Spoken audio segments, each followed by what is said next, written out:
Padre, y del Hijo, y del Espíritu Santo. Amén. Ven, Espíritu Santo, llena los corazones de tus fieles y enciende en ellos el fuego de tu amor. Envía tu Espíritu y serán creados, y renovarás la faz de la tierra.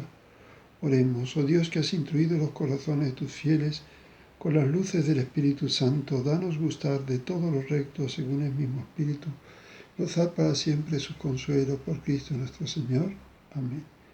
Dios te salve María, llena eres de gracia, el Señor es contigo. Bendita tú eres entre todas las mujeres y bendito es el fruto de tu vientre, Jesús. Santa María, Madre de Dios, ruega por nosotros pecadores, ahora y en la hora de nuestra muerte. Amén. Ave María Purísima, sin pecado concebida. Sagrado Corazón de Jesús, en vos confío. Del Padre, y del Hijo, y del Espíritu Santo. Amén. Queridos hermanos del Instituto de Cristo Rey, sumo sacerdote de España y allende los mares, vamos a tratar la segunda parte de las tentaciones. Vamos ahora a explicar la diferencia entre pecado interno y pecado externo. El pecado externo es cuando nosotros realizamos un acto contrario a la ley de Dios. Por ejemplo, mentimos, robamos, etc. Poco o mucho, no importa. Es indudable que hemos cometido un pecado. Hemos hecho un acto objetivo contra la ley de Dios. No voy ahora a entrar en temas si es mortal o venial, menos aún de las motivaciones. Ya tendremos otro día que ver el tema de fuentes de la moralidad. Jesucristo en el Evangelio de San Mateo 5:27 dice: Oísteis que fue dicho, no cometerás adulterio, mas yo os digo, quien quiera mire una mujer deseándola, ya cometió con ella adulterio en su corazón. Con estas palabras Jesucristo nos habla claramente del pecado interno y nos dice que ya cometió adulterio, aunque sea en su corazón. Tengo que decir que cuando una persona comete un pecado interno, ya tiene consentimiento de su voluntad y por ende es claramente pecado.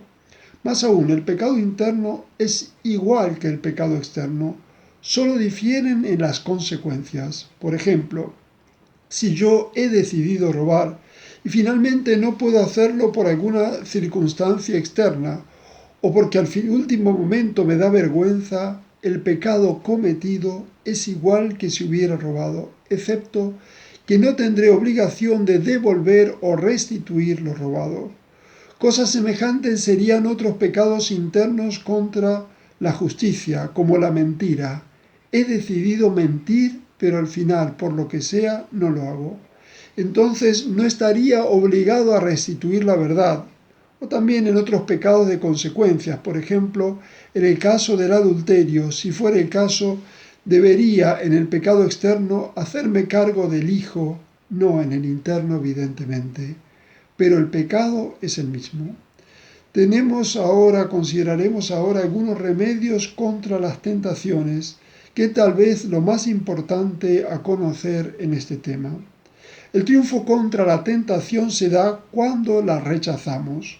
Cuanto más rápida y firmemente lo hacemos, siempre con humildad, mayor será nuestro crecimiento espiritual.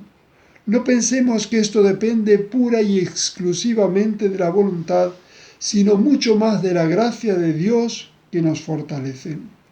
Recordemos que la tentación en la mente de Dios no es una ocasión de caída, sino una ocasión de crecimiento. Por más que nuestro enemigo, el demonio, nos haga creer que es fundamentalmente una ocasión de caída, Dios quiere que triunfemos sobre las tentaciones. Si rechazamos la tentación muy al principio, es mucho mejor y el triunfo es más completo. Generalmente no tenemos heridas que lamentar. En cambio, si la tentación se rechaza más tarde, como dijimos ya, sin culpa nuestra, está muy bien. Si hay culpa nuestra, pero conseguimos rechazarla, está bien. Lo que hablábamos ayer de la delectación. Tomemos el caso de una persona que está esclavizada por un pecado del que quiere salir. Está tan acostumbrada a la delectación y al consentimiento que parecen efectos inmediatos de la tentación. Se ve en pecados de cólera, críticas al prójimo, maledicencia, pecados de la carne, blasfemias, mentiras. Decía un amigo que cuando un sacerdote iba a celebrar misa a una cárcel y algún preso se ofrecía para ser de monaguillo, había que elegir a cualquier criminal, aunque fuera un asesino en serie, pero jamás a un ladrón, porque no pudiendo con su genio o su costumbre, se robaba siempre alguna cosa, una vinajera, un paño, una vela, lo que fuera, pero se lo robaba. Evidentemente no los necesitaba para nada, pero la costumbre era más fuerte.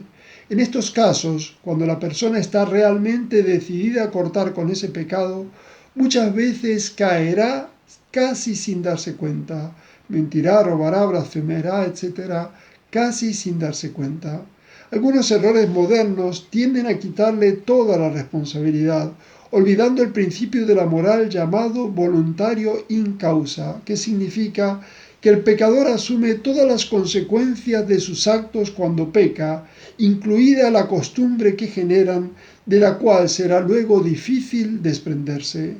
En algunos casos, por la caída, por la costumbre, tienen poca responsabilidad, pero la tienen. Puede haber tal vez un porcentaje mínimo que no se hayan dado cuenta absolutamente de nada. En este caso no son responsables, pero no por eso deben dejar de luchar para no realizar el acto. Y el confesor, con paciencia pero con firmeza, debe instarlos a continuar la enmienda. Daremos ahora rápidamente otros consejos para evitar o vencer la tentación. Primero, evitar la ocasión de pecado. La mayoría de los pecados se dan en circunstancias similares, de tiempo, de lugar, de amigos, ambientes, etc. Si evito la ocasión, evito el pecado.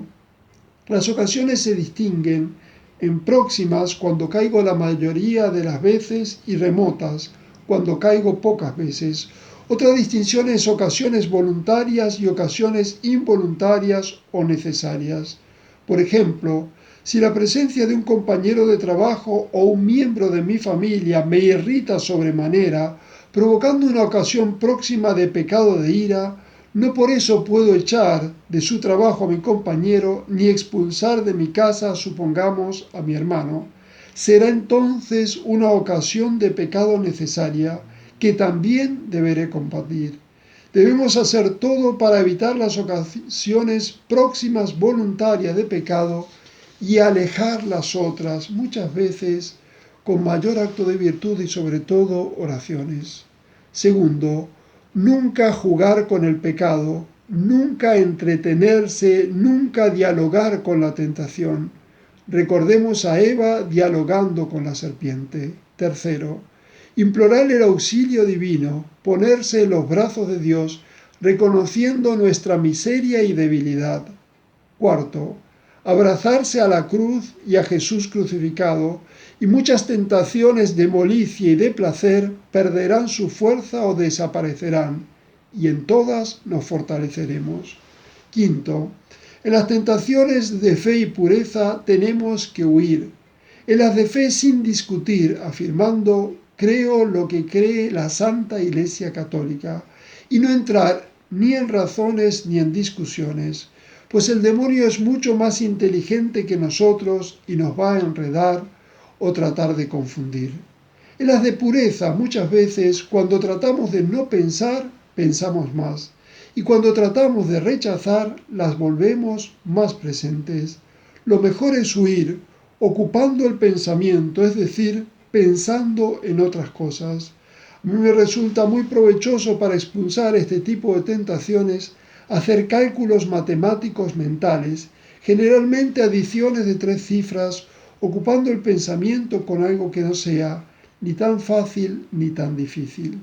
En el resto de las tentaciones podemos enfrentarlas directamente, sin resquicio. Por ejemplo, la tentación de pereza, invitándonos a quedar un rato más en la cama, no debemos hacer ninguna concesión. Igualmente a la de robar, mentir, ejercer violencia física o verbal, etc. Mucho cuidado con engañarse a sí mismo de ir poco a poco. En vez de robar 100, voy a robar solo 90, y así voy mejorando poco a poco. Me tengo que levantar a las 7 de la mañana. Normalmente me quedo 20 minutos en la cama. Mañana me levantaré al minuto 19, poco a poco. Absurdo. Creo que he sido generoso con el ejemplo, pero tenemos que levantarnos inmediatamente. No nos podemos quedar ni 5, ni 10, ni 20 minutos, ni más. Sexto, confesarse cada vez que se cae. No demorar nunca las confesiones. Estamos hablando sobre todo de pecados mortales o un pecado que sin llegar a mortal necesitemos erradicarlo. En ella está el secreto del triunfo. Las confesiones nos ayudan sobremanera a la perseverancia y a no bajar los brazos. Séptimo, descubrir la tentación al director espiritual. Tentación descubierta es tentación medio vencida. Octavo, no desanimarse nunca. Dios quiere que luchemos y si lo hacemos con oración y humildad, nos ayudará a vencer. Jesús nos dijo, ánimo, he vencido al mundo. Dios les bendiga y la Santísima Virgen les proteja.